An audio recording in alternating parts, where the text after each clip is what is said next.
Let's get your Spectrum Internet up and running. First, unpack your equipment. You should have a Spectrum Ultra-Wave modem, model SAX2V1A, a Spectrum Wave router, model CGM4141COM. If you chose a separate router, a coaxial cable, Ethernet cables, and power adapters. Ensure your plan's speed, e.g. 400 MB or higher, is compatible with DOCSIS 3.1, which the Ultra-Wave modem supports. Now locate the cable outlet in your wall.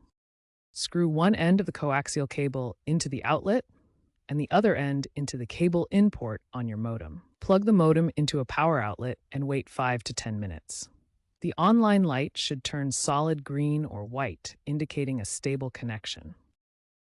Next, activate your modem using the My Spectrum app. Open the app and select Activate Equipment, then follow the on-screen prompts. The app now uses augmented reality to guide you, making the process even easier.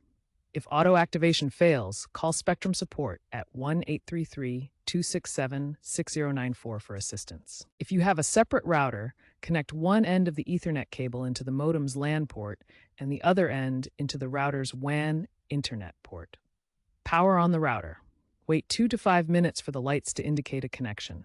To configure your Wi-Fi, access the router's admin panel through a web browser by typing 192.168.0.1 or 192.168.1.1 into the address bar. Check the router label for login credentials. Set up your Wi-Fi SSID, network name, password, and security protocol. WPA3 is recommended for best protection. You can also enable guest networks or parental controls via the Spectrum app integration. Finally, run a speed test using the Spectrum app or speedtest.net to verify your speeds.